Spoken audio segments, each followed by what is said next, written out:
Welcome back to my YouTube channel. ಇವತ್ತು ನಾನು ಏನು ಹೇಳಕ್ಕೆ ಹೊರಟಿದ್ದೀನಿ ಅಂದರೆ, ನಿಮ್ಮ ಈ ಎಲೆಕ್ಟ್ರಿಕ್ ವೆಹಿಕಲ್ ಇದೆಯಲ್ಲ, ವಿಡಾ V1+, ಅದರದ್ದೊಂದು ಅಪ್ಲಿಕೇಶನ್ ಬರುತ್ತೆ. ಅದು ಪ್ಲೇಸ್ಟೋರಲ್ಲಿ ಎಲ್ಲರಿಗೂ ಮಾಮೂಲಿಯಾಗಿ ಸಿಗುತ್ತೆ. ಯಾರ್ಯಾರು ಗಾಡಿ ತಗೊಂಡಿರ್ತಾರೋ ಅವರೆಲ್ಲರೂ ಅದನ್ನು ಡೌನ್ಲೋಡ್ ಮಾಡ್ಕೊಂಡಿರ್ತಾರೆ. ಬಟ್ ಏನಾಗುತ್ತೆ ಅಂದರೆ, ಮೊದಲೆಲ್ಲ ಏತರ್ ಸ್ಟೇಷನಲ್ಲಿ ನೀವು ಗಾಡಿಗಳನ್ನ ಫ್ರೀಯಾಗಿ ಚಾರ್ಜ್ ಮಾಡ್ಬೋದಿತ್ತು. ಬಟ್ ಇವಾಗ ಆ ಥರ ಇಲ್ಲ. ಇವಾಗ ನೀವು ಅಮೌಂಟ್ ಪೇ ಮಾಡಬೇಕಾಗಿ ಬಂದಿದೆ ಈಗ ಸಿಚುವೇಶನ್ನು. ಸೊ ಅದಕ್ಕೆ ಅಂತಲೇ ನೀವು ಏತರ್ ಗ್ರೇಡ್ ಅದೊಂದು ಅಪ್ಲಿಕೇಶನ್ ಡೌನ್ಲೋಡ್ ಮಾಡಿ ಅದರಿಂದ ಪೇ ಮಾಡಿ ಸ್ಕ್ಯಾನ್ ಮಾಡಿಬಿಟ್ಟು ಪೇಮೆಂಟ್ ಮಾಡಬೇಕು ಅನ್ನೋ ಅವಶ್ಯಕತೆಯೇ ಇಲ್ಲ. ನಿಮ್ದು ಏನು ವೆಹಿಕಲ್ದು ಆ್ಯಪ್ ಇದೆಯಲ್ಲ ಅದರಲ್ಲೇ ಅಮೌಂಟ ಅದಕ್ಕೆ ಆ್ಯಡ್ ಮಾಡಿಕೊಂಡು ಅದರಿಂದ ಪೇ ಮಾಡೋ ಥರ ಆಪ್ಷನ್ ಕೊಟ್ಟಿದ್ದಾನೆ.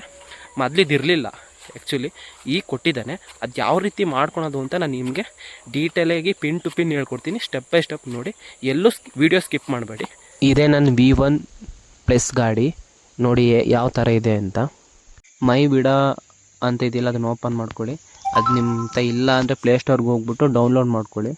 ಮಾಡಿಕೊಂಡು ಅಲ್ಲಿ ಮೇಲ್ಗಡೆಯಲ್ಲಿ 3 ಡಾಟ್ಸ್ ಲೈನ್ ಇದೆಯಲ್ಲ, ಅದ್ರ ಮೇಲೆ ಕ್ಲಿಕ್ ಮಾಡಿ. ಅಲ್ಲಿ ಮಾಡಿಬಿಟ್ಟು ಹಂಗೆ ಕೆಳಗಡೆ ಬಂದು ಫುಲ್ಲು ಸ್ಕ್ರೋಲ್ ಮಾಡಿ.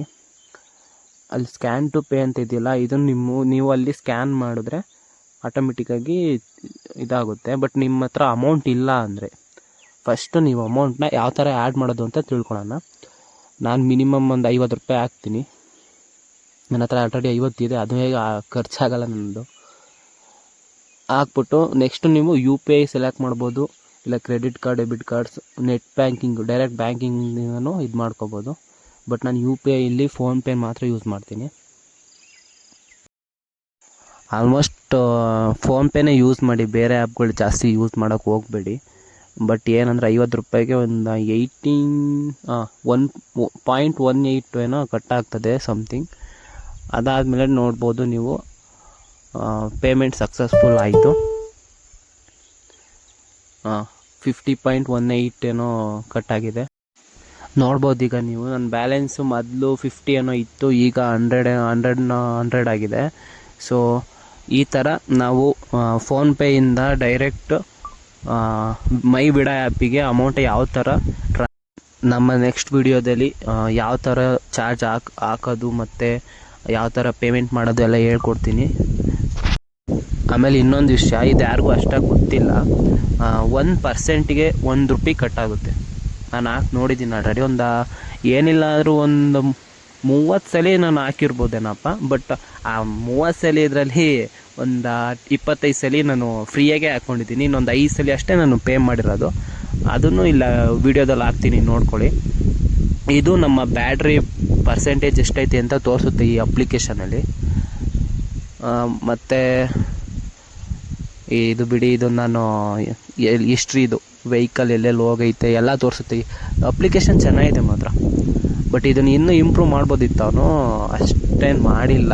ಈಗ ಮಾಡ್ತಾವನು. ಯಾವಾಗ ಅಮೌಂಟ್ ಪೇ ಮಾಡಿ ನಾವು ಚಾರ್ಜ್ ಮಾಡ್ಕೊಳೋದು ಬಂತು ಆವಾಗಿಂದ ಮಾಡ್ತಿದ್ದಾನೆ. ನಾನೇನು ಈ ವೆಹಿಕಲ್ನ ಜಾಸ್ತಿ ಯೂಸ್ ಮಾಡಲ್ಲ. ಏನೋ ಬೆಂಗಳೂರಿಗೆ ತಗೊಂಡೋದ್ರೆ ಅಷ್ಟೇ ಯೂಸ್ ಆಗುತ್ತೆ.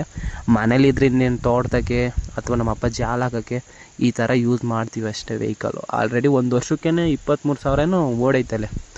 ಗಾಡಿ ಮಾತ್ರ ಚೆನ್ನಾಗೈತೆ. ಹಂಗಂತ ಒಂದೊಂದ್ಸಲಿ ಆನ್ ಆಗಲ್ಲ, ಒಂದೊಂದ್ಸಲಿ ಆಫ್ ಆದರೆ ಆನ್ ಆಗಲ್ಲ. ಹಂಗಂತ ಯಾವತ್ತೂ ನಾವು ಸರ್ವಿಸಿಗಂತೂ ತಗೊಂಡೋಗಿಲ್ಲ. ಆಲ್ರೆಡಿ ಒಂದು 3 ಸರ್ವಿಸ್ ಆಗೋಗಿದ್ದಾವೆ. ಅದರ ಫ್ರೀ ಸರ್ವಿಸ್ ಏನಿತ್ತು ಅದೆಲ್ಲ ಮುಗ್ದೋಗಿದೆ. ಈಗ ಏನಿದ್ರು ಪೇ ಮಾಡಿ ಸರ್ವಿಸ್ ಮಾಡ್ಕೋಬೇಕು. ಬಟ್ ಅದೇನೆಂದರೆ 25,000 ಕಿಲೋಮೀಟ್ರನ್ನ ಆಗಬೇಕಂತೆ. ನಮ್ದಿನ್ನೂ 23,000 ಸಮಥಿಂಗ್ ಏನೋ ಇದೆ, ನಡೀತದೆ. ಇದು ಡಯಾಗ್ನೋಸಿಸ್ ಚೆಕ್ ಥರ ಮಾಡೋದು. ಏನಾದರೂ ಪ್ರಾಬ್ಲಮ್ ಇದ್ದರೆ ಡಿಟೆಕ್ಟ್ ಮಾಡಿ ಹೇಳುತ್ತೆ. ಇದು ಒಂಥರ ಚೆನ್ನಾಗಿದೆ, ಫ್ಯೂಚರೆಲ್ಲ ಚೆನ್ನಾಗಿ ಕೊಟ್ಟಿದ್ದಾನೆ. ಕೀ ಇಲ್ಲ ಅಂದರೂ ಗಾಡೀಲಿ ಫೋನಿಂದಲೇ ನಾವು ಗಾಡಿ ಆನ್ ಮಾಡ್ಬೋದು. ಎಕ್ಸ್ಪೆಷಲಿ ನನಗೆ ಈ ಗಾಡಿ ಏನಕ್ಕೆ ಇಷ್ಟ ಆಯಿತು ಅಂದರೆ, 1,30,000ಗೆ ಬೆಸ್ಟು. ಈ ಏತರ್ಗೆ ಹೋಲಿಸ್ಕೊಂಡ್ರೆ ಪರವಾಗಿಲ್ಲ ಅಂತ ಅನಿಸುತ್ತೆ ನನಗೆ. ಮೀಡಿಯಮ್ ರೇಂಜಲ್ಲಿ ಓಡಾಡೋಕ್ಕೆಲ್ಲ ಚೆನ್ನಾಗೈತೆ, ಒಳ್ಳೆ ಸ್ಮೂತಾಗೈತೆ. ಹೋಗ್ತಾಯಿದ್ರು ಒಂಥರ ಫೀಲ್ ಸಿಗುತ್ತೆ.